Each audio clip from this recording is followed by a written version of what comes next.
Last week, Donald Trump announced a 25% on all imports coming from Mexico to the United States. The peso fell to the lowest level in 30 years and markets fell dramatically. At the last minute, Trump came to an arrangement with the Mexican president, Claudia Sheinbaum, and it looks like the tariff will be introduced in March. Oh my God! Will Trump change his mind, or are we going through the same again in a month? What does that mean for Mexico? What does that mean for Mexican people like me? And how looking at Mexico's history can give us an idea about what this means for people living in the United States. Stick around because I think you'll be surprised by some of the information in this video. I'm sure you know by now, but let's have a quick explanation on what tariffs are and how they work. Finally, my degree in international trade and the 6 years I spent working in imports has come in useful on YouTube. If you want to import anything from another country, you'll need to check if there's tariffs on what you want to import. Sometimes you'll need to pay a tax depending on the country where you're importing and what you're importing. Let's say that I'm importing $100 worth of baseball caps from Uzbekistan. I can see here that Uzbekistan isn't listed as exempt for the 15% tariff that Mexico applies on baseball cap imports, so I need to pay $15 tax to the Mexican government. This means that I need to sell these for $115 or more to make a profit. In a previous life, working out these tariffs, filing the necessary paperwork, and making sure these tariffs were paid correctly was my job. So, if you need to pay 25% more for anything coming from Mexico, that means that things are going to get more expensive in the USA, obviously. But I don't make videos about the USA. I've never even been there. So let's look at how this affects Mexico. Tariffs are a pretty normal thing. Mexico applies a lot of tariffs to different products from various countries. We all buy imported goods which are subject to tariffs, and we don't think about it very much at all. So why all of a sudden this 25% tariff became such a big deal? We need to understand the relationship between Mexico and the US. We live right next to each other. Many Mexican people live in the US. Many people from the US live in Mexico. Many families are spread between both countries. We are connected in many ways. But, and I don't think you'll be surprised to hear this, the US has a lot more money than Mexico. The United States GDP is about 15 times bigger than Mexico's. And it's not that Mexico is doing badly. It's actually the number 14 in the list in the world. It's just that the US is the world's superpower. It's the richest economy in the world by a long way. Good for them. What would you do if you lived right next to literally the richest people in the world? You'd sell them stuff, right? And if you can hire your poor neighbors to make stuff for you, you'll get cheaper stuff.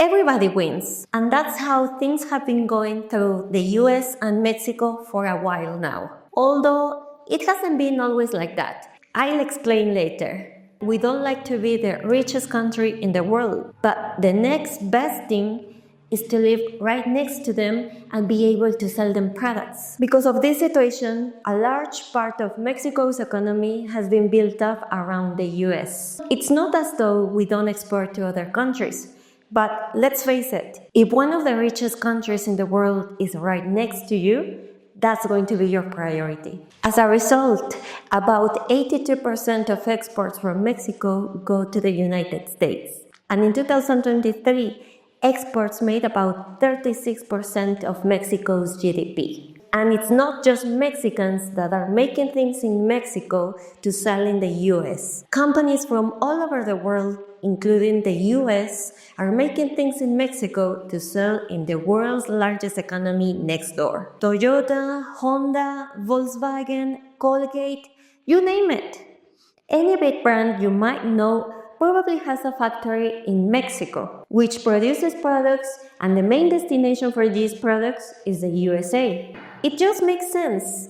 Why pay $5,000 a month for a worker in the USA when you can pay $1,000 a month for a worker in Mexico and still sell the products in the USA? You might be thinking, that sounds like exploitation. How terrible that foreigners want to take advantage of the lower salaries to make their products in Mexico. But do you know what? The jobs in these international companies are one of the most desirable jobs for Mexican people. Sure, they pay very low wages to factory workers.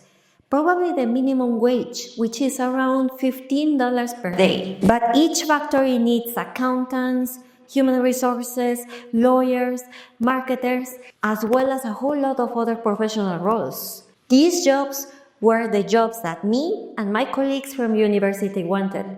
When I left college, I was working for Mexican and international companies in the area of logistics, working out all of the tariffs that needed to be paid. A lot of my Mexican friends are in a similar professional positions working for international companies, and as a result, they have a good standard of living. So what happens if all of a sudden making things in Mexico and sell them to the US becomes less attractive? That's a good question, right?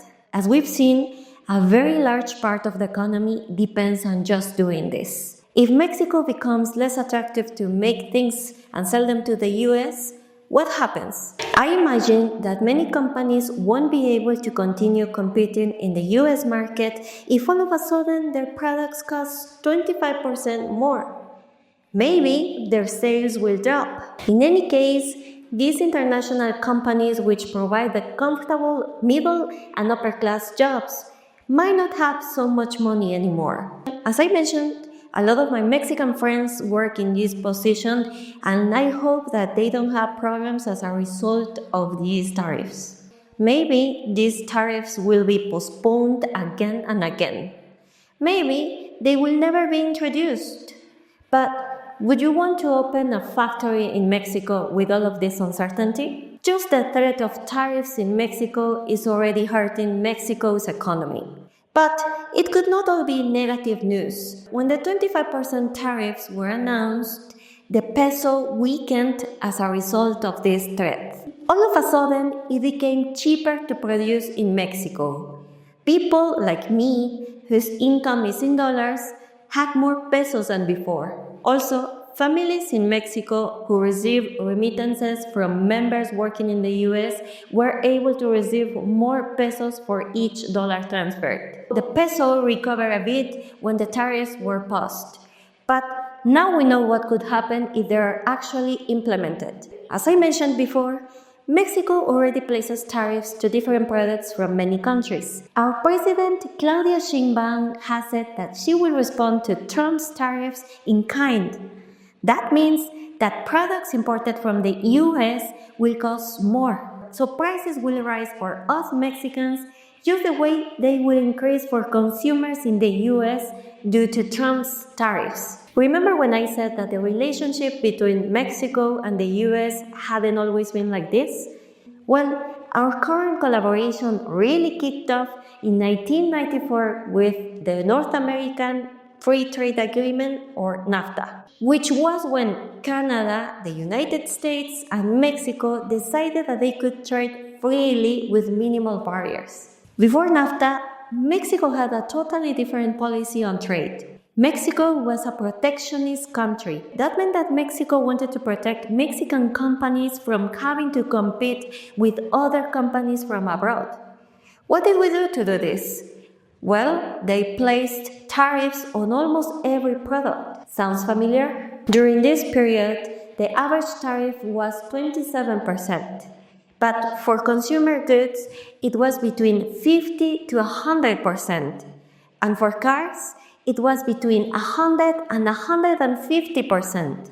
There were also non-barrier tariffs, which made trade even more difficult. So what happened? Well, Mexican companies didn't need to compete to sell their products. Mexican people had to buy locally without too much choice. It also meant that the Mexican companies couldn't easily sell their products abroad, meaning they were producing for a limited market. Soon, they became inefficient and well recognized for producing low quality products. And were the Mexican people happy with this situation? Not really.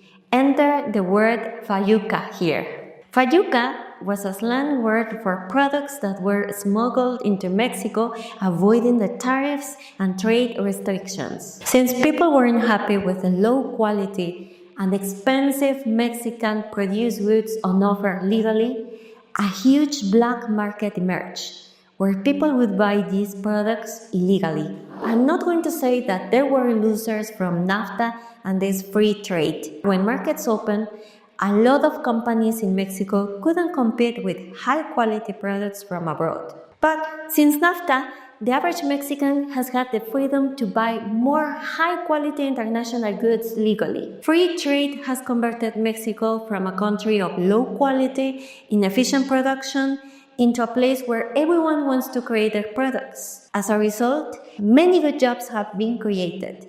The sort of jobs that I used to do and that many of my friends do. What do you think about this? I invite you to leave your comment below. And if you like this video, don't forget to subscribe and give this video a like. Thank you very much and see you in the next video. Adios.